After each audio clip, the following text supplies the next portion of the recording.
John chapter 11. The death of Lazarus. Now a man named Lazarus was sick. He was from Bethany, the village of Mary and her sister Martha. This Mary, whose brother Lazarus now lay sick, was the same one who poured perfume on the Lord and wiped his feet with her hair. So the sisters sent word to Jesus, "Lord, the one you love is sick." When he heard this, Jesus said, "This sickness will not end in death. No, it is for God's glory, so that God's Son may be glorified through it." Now Jesus loved Martha and her sister and Lazarus. So when he heard that Lazarus was sick, he stayed where he was 2 more days. And then he said to his disciples, "Let us go back to Judea." "But Rabbi," they said, "a short while ago the Jews there tried to stone you, and yet you are going back?"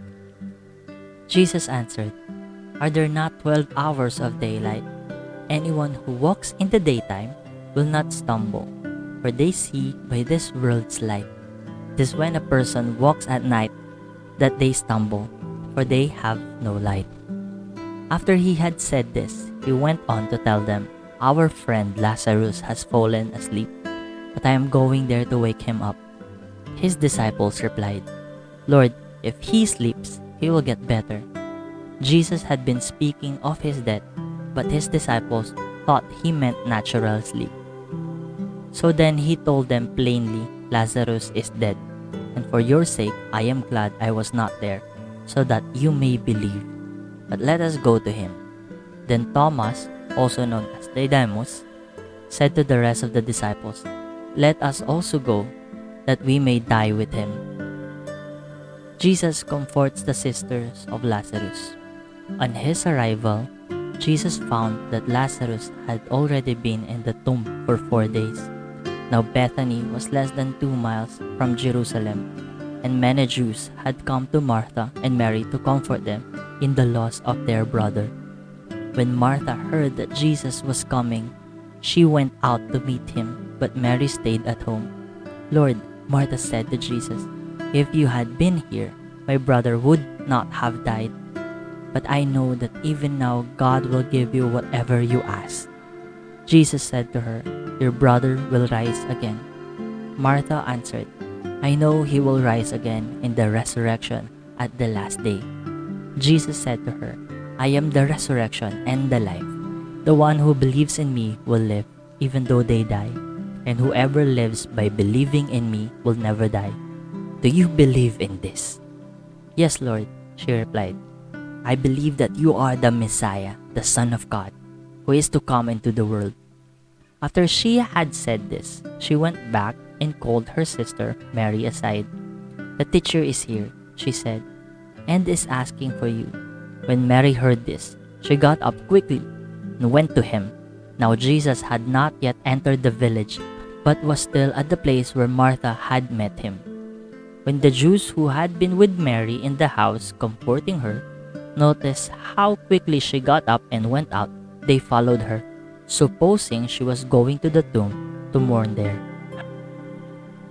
When Mary reached the place where Jesus was and saw him, she fell at his feet and said, "Lord, if you had been here, my brother would not have died." When Jesus saw her weeping, and the Jews who had come along with her also weeping, he was deeply moved in spirit and troubled. "Where have you laid him?" he asked. "Come and see, Lord," they replied. Jesus wept. Then the Jews said, "See how he loved him." But some of them said, "Could not he who opened the eyes of the blind man have kept this man from dying?" Jesus raises Lazarus from the dead. Jesus, once more deeply moved, came to the tomb. It was a cave with a stone laid across the entrance. "Take away the stone," he said. "But Lord," said Martha, the sister of the dead man, "by this time there is a bad odor, for he has been there 4 days." Then Jesus said, "Did I not tell you that if you believe, you will see the glory of God?" So they took away the stone. Then Jesus looked up and said, "Father, I thank you that you have heard me. I knew that you always hear me, but I said this for the benefit of the people standing here, that they may believe that you sent me." When he had said this, Jesus called in a loud voice, "Lazarus, come out." The dead man came out, his hands and feet wrapped with strips of linen, and the cloth around his face. Jesus said to them, "Take off the grave clothes and let him go." The plot to kill Jesus. Therefore, many of the Jews who had come to visit Mary and had seen what Jesus did believed in him. But some of them went to the Pharisees and told them what Jesus had done. Then the chief priests and the Pharisees called a meeting of the Sanhedrin. "What are we accomplishing?" they asked. "Here is this man performing many signs.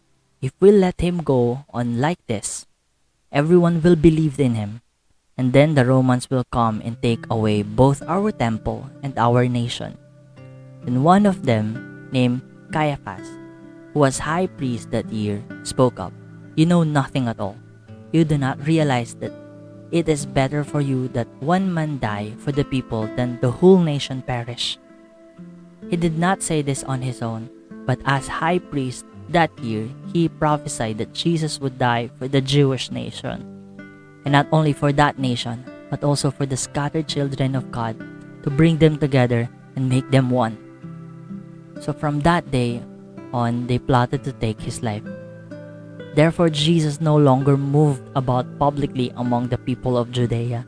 Instead, he withdrew to a region near the wilderness, to a village called Ephraim, when he stayed with his disciples.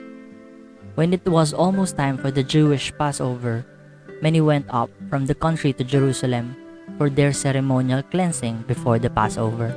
They kept looking for Jesus, and as they stood in the temple courts, they asked one another, "What do you think? Isn't he coming to the festival at all?" But the chief priests and the Pharisees had given orders that anyone who found out where Jesus was should report it so that they might arrest him.